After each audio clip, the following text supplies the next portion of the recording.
update sa mga ganap ngayon dito sa ating bansa. Ano ho ba nangyari? Nitong nakaraang linggo, natuklasan ng ating Bureau of Fisheries and Aquatic Resources na unti-unting nilalaso ng China ang ating West Philippine Sea. Yan. Ito yung balita ni Business Insider. Chinese fishing vessels are going scorched earth and pumping cyanide into contested waters.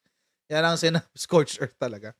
Yan ang sinabi ng ating ng ating Bureau of Fisheries and Aquatic Resources. Alam nyo mga kotsero, if this is any other location, walang problema. Kung sa ano nila yan, kung sa exclusive economic zone nila yan, walang problema. Kaso nasa exclusive economic zone natin eh. The Philippines Fishing Bureau has accused Chinese fishing vessels of using cyanide to destroy Scarborough Shoal, a fish-rich atoll in the South China Sea, contested by both Manila and Beijing. Noong linggo ito na naibalita. Parang Saturday or Sunday yata. Basta either of the two. Naibalita to. Naitopic na rin natin ito mga kotsero. Kaya nga 'di ba nung Sunday, ipinag-utos agad ni PBBM na walang aalis dyan na barko ng Pilipinas. Hindi katulad ng ginawa ni Panot Aquino, nung siya yung presidente, pinaalis yung ang mga barko natin, no? Inuna yung Coast Guard, tapos sinunod yung BIFAR. Kaya ngayon, may problema tayo sa Scarborough. Dahil dyan, ay ilaw. Ayan. May problema ngayon tayo sa Scarborough dahil dyan sa kaeng-engan ni Panot Aquino. Pero mga kotsero, syempre magsasalita ang China tungkol dyan. Nagsalita sila kanina tungkol dyan. Kahapon. Sabi nila, hindi namin ginagawa yan. Saan ka naman nakakita ng kriminal na umamin sa krimen niya, di ba? Diyos ko. Sabi ng China. On Monday, China said on Monday that the allegations surrounding Chinese fishermen's use of cyanide in the Philippines are baseless and sheer fabrication. Wow. Sabi, an unnamed spokesperson of the Chinese embassy. Unnamed spokesperson. Patayin yung pangalanan. Natatakot ba kayo? Are you scared of naming this person? Actually, mga kotsero, meron pa nga itong mga taga-Chinese embassy, medyo tumatapang tong mga mokong nato. Kasi, kung maalala nyo, nung Chinese New Year or bago mag-Chinese New Year, merong nag-viral na video. Interview ng isang Chinese consul. Consul General.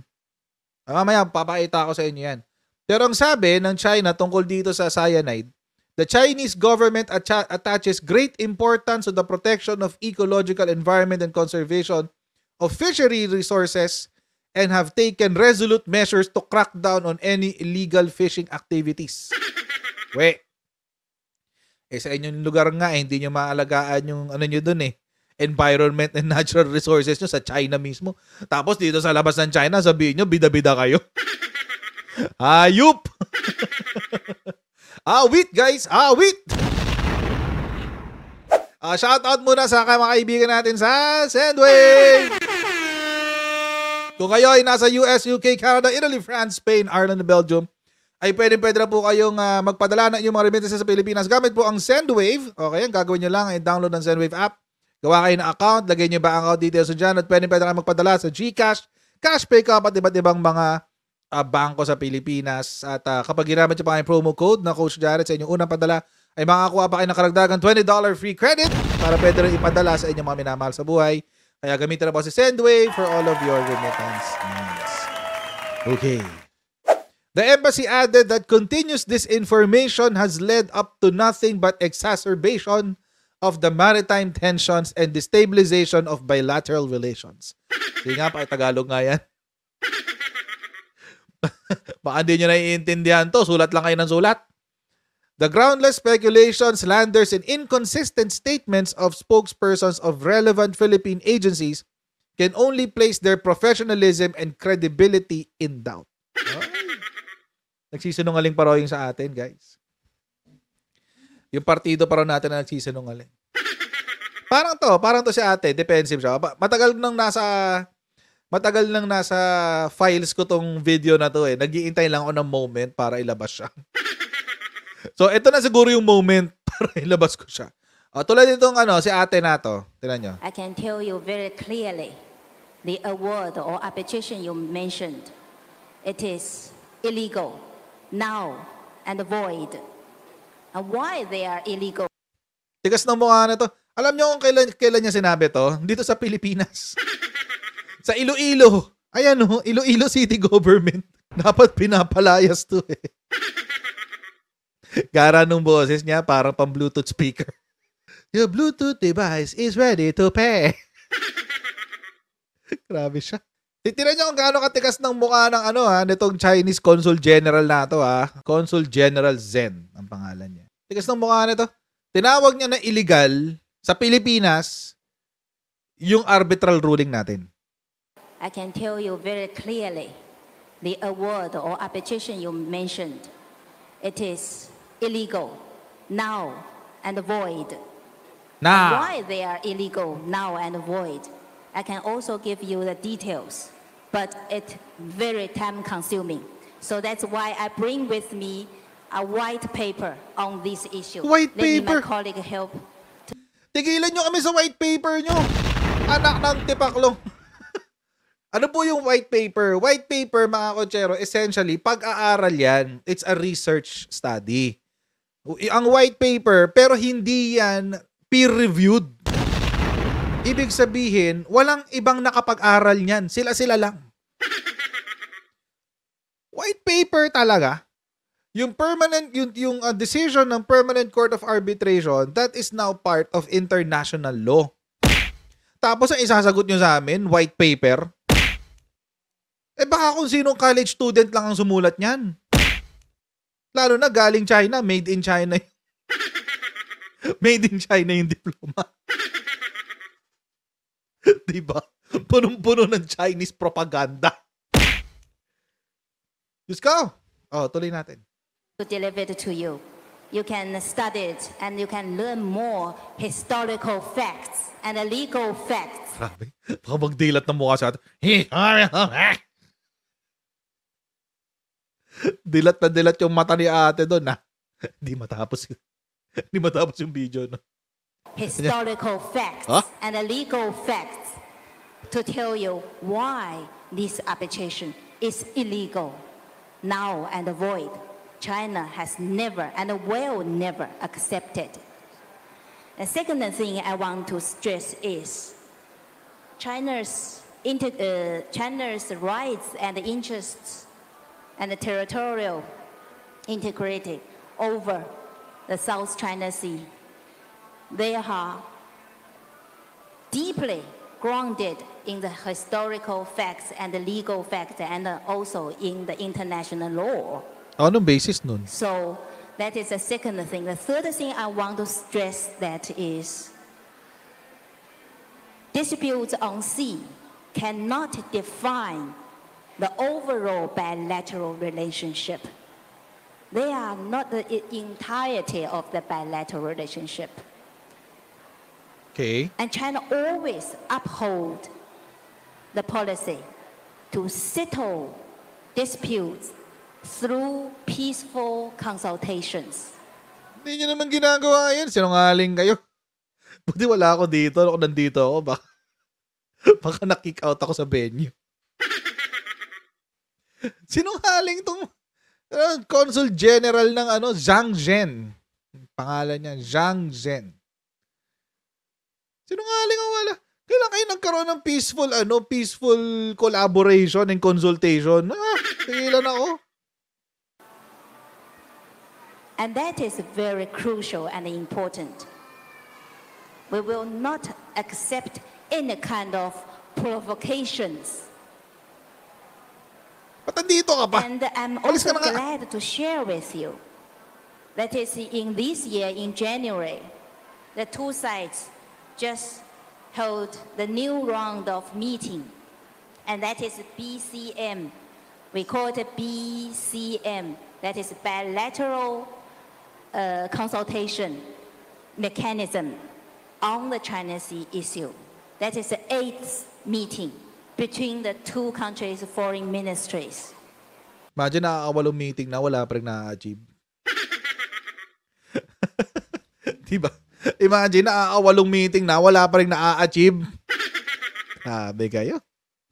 And this meeting, once again, two sides reaffirmed that they will continue to settle disputes and differences through friendly consultation and dialogue. And they are all reconfirmed that it is crucial that peaceful coexistence that serves the fundamental interests of both sides. And Talaga I pinagsasalita can sa tell labas to. you that two heads of state, they also reached the consensus. That is, cherish the bilateral relationship, calm down the disputes, and handle disputes properly. Hindi, plastikan niya. Basta galing sa China, Not plastikan niya. let the single disputes kidnap and define the entirety of bilateral relationship. Not to let it hinder the development of the bilateral relationship. So I'm sure that is also the common aspiration of the both two peoples. A steady and a sound bilateral relationship serves the fundamental interests of both sides. That is what I can share with you. And by the way, I also want to share my personal views. That is, Okay. there are so many disinformation and misinformation Wow. about these disputes and differences. So we need to Ano? remain vigilant against them. Totoo naman yun. Maraming disinformation ng lumalabas. Pero nanggagaling sa side ng China yun. Yung disinformation, mga kochero, yung paninira, disinformation, nanggagaling yun sa poder ng China. Don't forget, ang nagpapatakbo po ng China is the Chinese Communist Party. Ulitin na, Chinese Communist Party. Kung gaano kasama ang CPP-NPA sa Pilipinas, ganun din doon. Bakit? Kasi yung CPP-NPA natin sa Pilipinas, nakapattern yun sa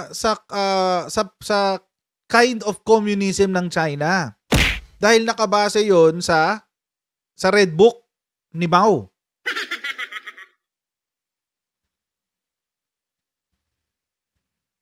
Kaya ganun yun. Kasi lang ya, ito pa nga ginawa. Sino ba yun? Si Tatay ni Panot Aquino, si Ninoy Aquino pa ang nagdala ng mga founders ng CPP-NPA sa China. Tapos, yung mga hindi nakapunta ng China, dinalhan niya, inuwian niya nung Red Book. Iisa lang ang bituka ng CPP-NPA at saka ng communist, Chinese Communist Party.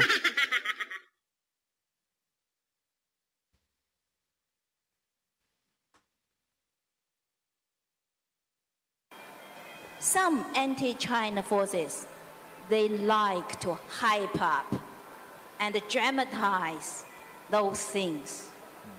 Sarap, And also, ang sarap maybe batuhin they ng will sometimes kamatis ni ate. deliberately spreading disinformation and misinformation. How about the public? Public don't know the truth, don't know the fact. So it is the media's social responsibility. Always seek the truth and the facts without no bias, without colored glasses. Don't send any wrong messages to the public. Don't poison the good, friendly atmosphere that we need Good, to friendly strengthen and atmosphere? foster our good relationship. Good friendly atmosphere. Good friend, anong good friendly atmosphere ang pinagsasabi nyo? Binobomba nyo kami ng water cannon. Walang ya kayo.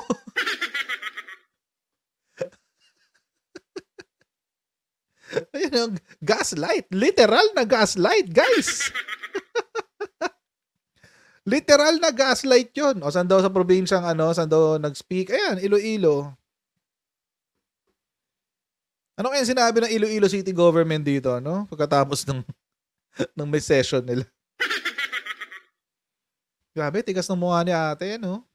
Ibang level. Yan.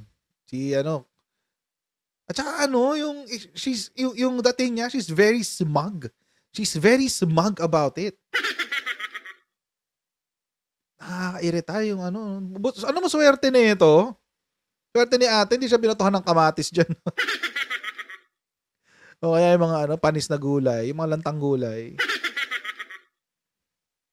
Grabe to siya ate. O, sa Pilipinas sinabi yan ha. Sa Pilipinas, ang audience niya ay mga Pilipino. Ano kaya iniisip ng mga Pilipino doon? na nakikinig sa kanya during that time.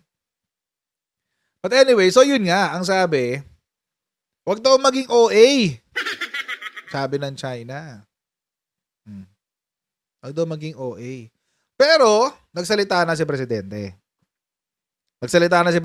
Guys. Wala nang this is it. This is it. As far as the President is concerned, magfa-file tayo ng kaso pag tayo ay may ebidensya na dyan sa cyanide na yan. Pag napatunayan merong cyanide. File ng kaso. Sabi ni Presidente. Ito yung sabi ni Presidente sa balita. Okay, panoorin natin. They are intent to file a case against China. If we feel that there is enough ground to do so, we will. Handa ang Pilipinas na magsampa ng kaso laban sa China kung may ebidensyang nagpapatunay na gumagamit sila ng cyanide sa pangingisda sa West Philippine Sea. Ayon kay Pangulong Ferdinand Marcos Jr., matagal nang naiulat ang cyanide fishing. Ngunit ito ay mas nakakaalarma dahil tila nagiging talamak na. The best that we know is that there really is, as far as we can tell. Sabi ng BIFAR, talagang merong ginagamit. Meron naman nagsasabi, matagal nang ginagawa yan. And I do know that there are cases of cyanide fishing before, even here in the Philippines. But I think the reason that it has become more alarming is that it has become more prevalent. Sa ngayon ay patuloy na pinag-aaralan ng Office of the Solicitor General o OSG ang posibleng aksyong legal ng pamahalaan laban sa China sa isyu ng West Philippine Sea. Kabilang dito ang posibleng pagsasampa ng reklamo para sa environmental and marine damage laban sa China. Pero kailangan umanong mapatunayan ang napaulat na paggamit ng cyanide sa Bahuli Masinloc. Right. Nilinaw pa ng OSG kapag naayos na mga kailangan nilang dokumento ay makikipagtulungan sila sa mga ahensya ng pamahalaan tulad ng Department of Justice, Department of Foreign Affairs at National Security Council hinggil dito. Samantala sa pahayag na inilabas ng China, sinabi ni Chinese Foreign Ministry spokesperson Mao Ning na ang ulat ng paggamit ng cyanide ay sheer fabrication o pawang imbento lamang. Pinahahalagahan niya ng China ang proteksyon sa eco-environment at fishing resources. Dante Amento, UNTV, News and Rescue. Sinungaling kayo. Alam nyo mga kotsero, basta galing ng Chinese Communist Party, you have to think twice, thrice, 4 times, many times bago kayo maniwala. Kasi kilala po ang Chinese Communist Party sa paggawa ng propaganda. Imagine mga kotsero, saan ka nakakita na nung panahon ng COVID, yung bansa na pinanggalingan ng COVID, doon 0. Or, kung hindi 0, wala kang makukuhang numero. Kung saan nanggaling yung COVID. Imagine, anong kalokohan yun? Diba? Anong kabalbalan yun? Buong mundo may COVID, kayo lang wala.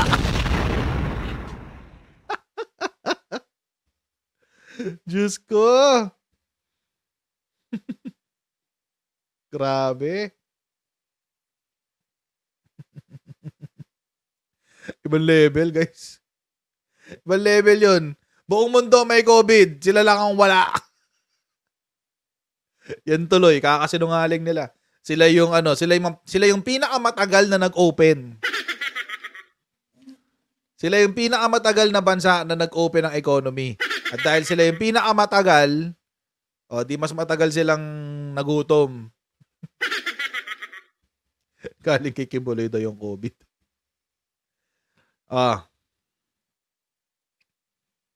Actually, bagsak ang economy ngayon ng China.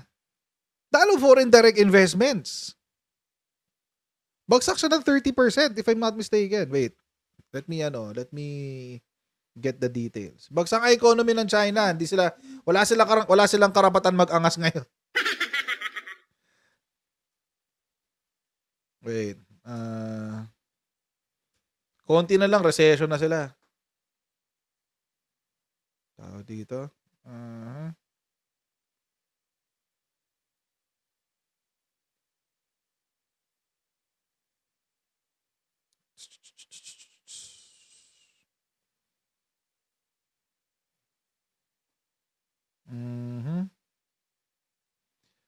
Bumagsak economy nila dahil sa dahil sa yung mga yung pagbagsak ng real estate, tapos nag-pull out yung mga foreign direct investors kasi naghigpit sila sa anti-espionage laws nila, etc. etc. Bumaba siya ng 5%. Ayan. At yung 30% pala is yung yung share ng real estate nila sa kanilang GDP. So dahil 30%, 20 to 30% ang share ng real estate nila sa GDP at bagsak ang kanilang real estate, ayun, kaya bumagsak ang kanilang economy. Grabe yun, no? Not only that, nag-negative 1-point-something trillion sila sa foreign direct investments. Grabe, no? Grabe yun. Buti hindi tayo ganun. Buti na lang si PBBM ang presidente. Imagine kung si Lenny. Grabe, baka gulo ng Pilipinas kayo kung si Lenny naging presidente. Di ba? So anyway, ang estimate ng IMF, International Monetary Fund, it will take 4 years bago makabawi ang China economically. It will take 4 years. So, mukhang pahirapan, guys, sa China ngayon. Kaya nga tingnan nyo, panay ang reklamo ngayon ng China. Tingnan nyo, pati yung ating joint patrol kanina, iniiyakan ng China. Iyak-iyak yan! Tapos ito yung balita kanina. Pinas na gumagawa lang ng gulo kasunod ng joint patrol nito kasamang Amerika sa West Philippine Sea. Git naman ng Philippine Air Force, karapatan nating magpatrolya sa sarili nating exclusive economic zone. Nasa frontline ng balitang yan si Brian Castillo. Muling nagsanib puwersa sa pagpapatrolya sa himpapawid ang ilang air asset ng Pilipinas at Amerika. Sa pagkakataong ito, 3 FA-50 fighter aircraft ng Philippine Air Force at isang B-52H bomber aircraft ng US Pacific Air Force ang sabay na lumipad malapit sa kanluran ng Ilocos Sur hanggang sa Mindoro Strait. Ilocos Sur. Bahagi ito ng ikatlong Joint Maritime Cooperative Activity ng dalawang bansa sa West Philippine Sea. They just flew together. Wala namang mga specific deals. It was just really a means for them to show their presence in our exclusive economic zone. Nagmula pa sa US military base sa Guam ang bomber aircraft bago ito sinalubong sa ere ng Philippine Air Force. Pagsasanay na rin daw yan kung paano haharangin ng Pilipinas ang mga hindi otorisadong pumasok sa ating airspace. Makatutulong din ang joint patrol para mas mabantayan pa ang ating exclusive economic zone o EEZ. Pero ang Chinese military hindi nagustuhan ang panibagong aktibidad ng Pilipinas at Amerika. Sa ulat ng Reuters, diretsahang sinabi ng China na gumagawa ng gulo ang Pilipinas sa South China Sea dahil sa pagsasagawa ng joint air patrol kasama ang tinawag nilang extraterritorial countries. Nag-organisa raw ang kanilang Southern Theater Command ng Frontline Naval and Air Forces para manmana ng mga joint patrol. Tugon dyan ng Philippine Air Force, karapatan ng Pilipinas na magpatrolya sa ating EEZ. This MCA is not directed towards any country. It's just a means for us, the Philippines and our allies, to promote regional peace and security. It's also part of our asserting our rights, our territorial rights and our sovereign rights, and of course, increasing our presence within our exclusive economic zone. Kaya suportado raw ng Air Force ang patuloy na pagsasagawa ng joint patrol kasama ang Amerika. Kasabay niyan, dumating na sa bansa ang karagdagang C-130. May bago C-130 ang Pilipinas. Mas mapalalakas daw nito ang kakayahan ng militar na magsagawa ng operasyon, lalo na sa panahon ng kalamidad. Agoy! Nagbabalita mula sa frontline. Brian. Agoy! Nag-iiyakan ng Chinese Communist Party, guys. Ayan na. May C-130 ng bago, guys. Patay. Tapos, tuloy-tuloy yung joint patrols. Sana lang hindi magbago yung policy. So, mga kotsero, now we realize how important, gaano kahalaga yung ating foreign policy. Sana, mga kotsero, sa susunod na eleksyon, maging maging circumspect. Circumspect, a big word. Maging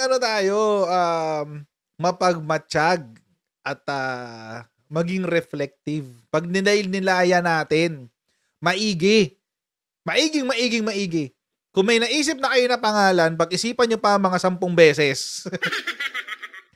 Kasi mga kotsero, kung paano tumalikod si PBBM sa napakawalang kwentang polisiya ni Xi Digong sa China, kayang-kaya din baliktarin yun ng susunod na Pangulo.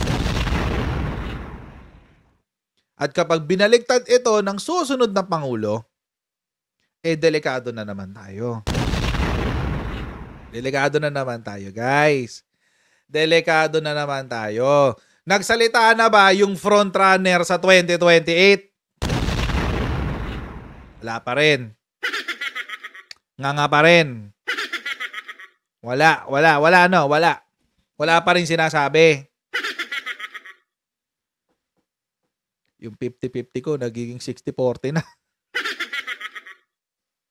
Parang ang hirap intayan ah.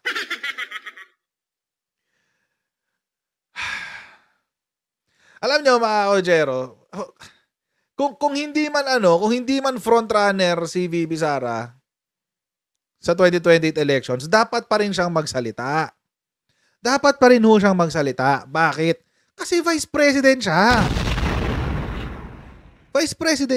Hindi ho pwede na sa buong administrasyon, siya lang ang babangga sa presidente pagdating sa polisiya natin sa China.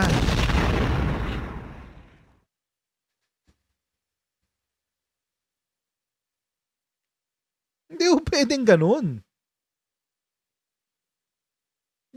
ganun. Kanina nasa Philippines, China, something na naman si Sara eh. Si VP Sara eh.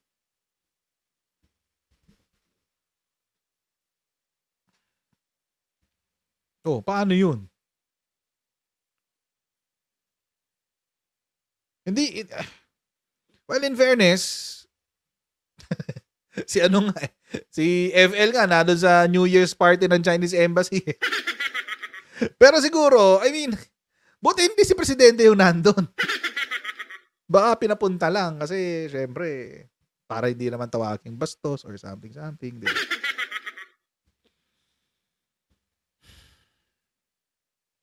Wala pa rin, di ba? Wala pa rin siyang comment. Si VP. Alam nyo mga kotsero, wag na nating isiping frontrunner siya para sa 2028. Wala akong pake dun. Kasi matagal pa yun and things can change.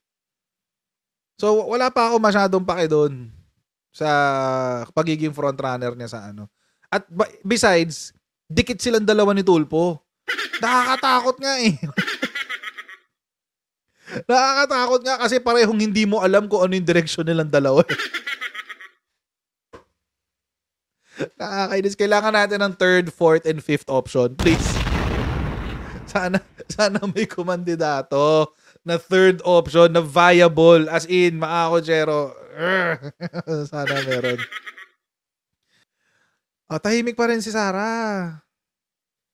Kailangan natin ng viable option for 2028, mga kotsero. I mean, I'm 50-50 kay Sara. 100-0 ako against Tulfo. Wala tayong choice. We need someone, guys. Ang problema, kapag kasi, Diyos ko. Kapag hindi, nagtuloy-tuloy itong foreign policy na to, ito ba nga nakakatakot, mga kotsero? Ito ba yung nakakatakot? Baka makialam pa ang China sa eleksyon natin. Paano? Mga kotsero, pwede kasing pondohan nila yung kandidato na gusto nilang maiupo. Speaker, hell no. Hell no. Sorry. Kayo na lang, wag niyo na ako idamay. Ayoko nga. Bahala kayo. Anyway. So yun, baka dahil invested ang China sa Pilipinas ngayon eh. Invested ang China sa Pilipinas. Kailangan mapatahimik si Pilipinas. Kailangan mapalaya si Pilipinas sa piling ni Amerika, ni Australia, ni Japan, ni South Korea, ni Europe, etc.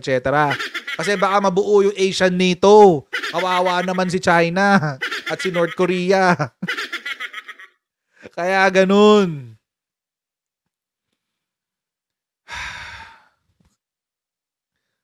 Kailangan ang foreign policy natin, mga kotsero, tuloy-tuloy. Itong ginagawa ni PBBM, yung next president should have the same foreign policy. He should have the same foreign policy.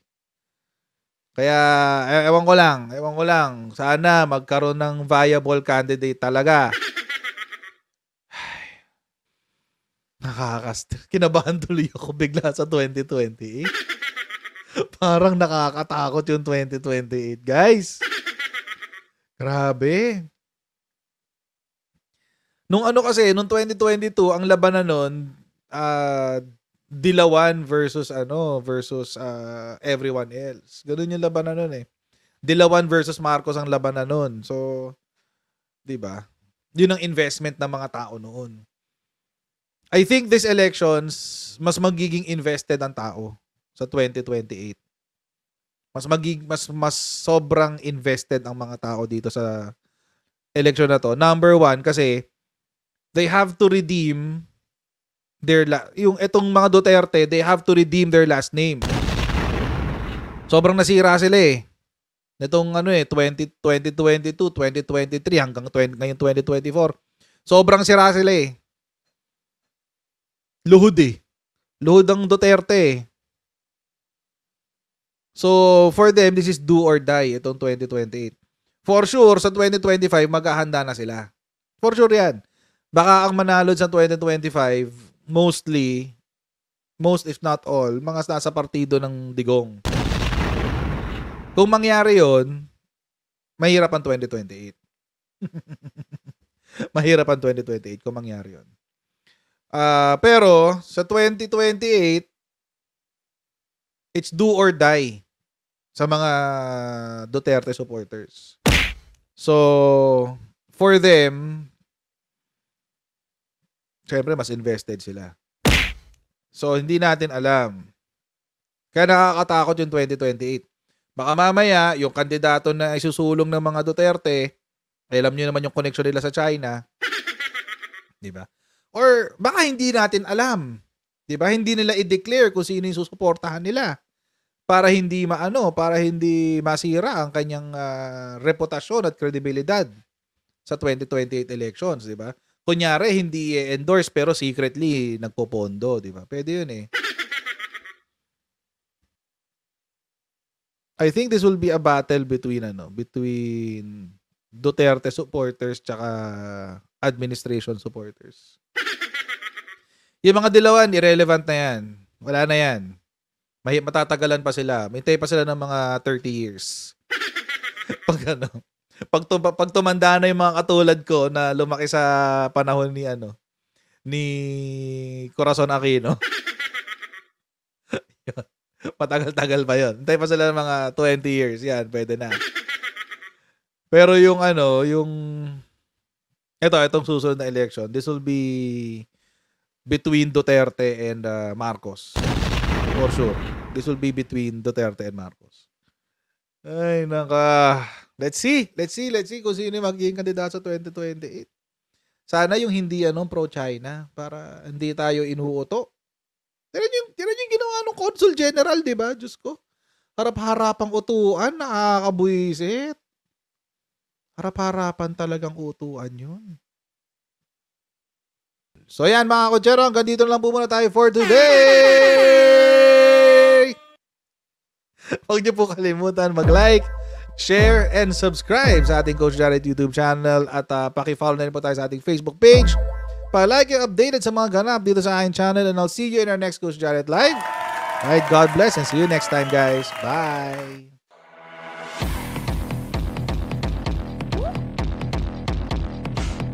Huwag ganun. Huwag natin gawing tanga mga Pilipino.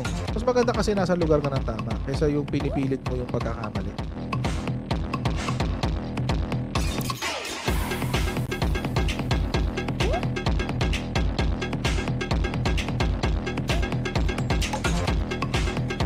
Are they willing to go that far? Hindi makakalimutan ng Pilipino yan hanggat di nasasagot niya. Sino ngayon nagsasabi ng totoo?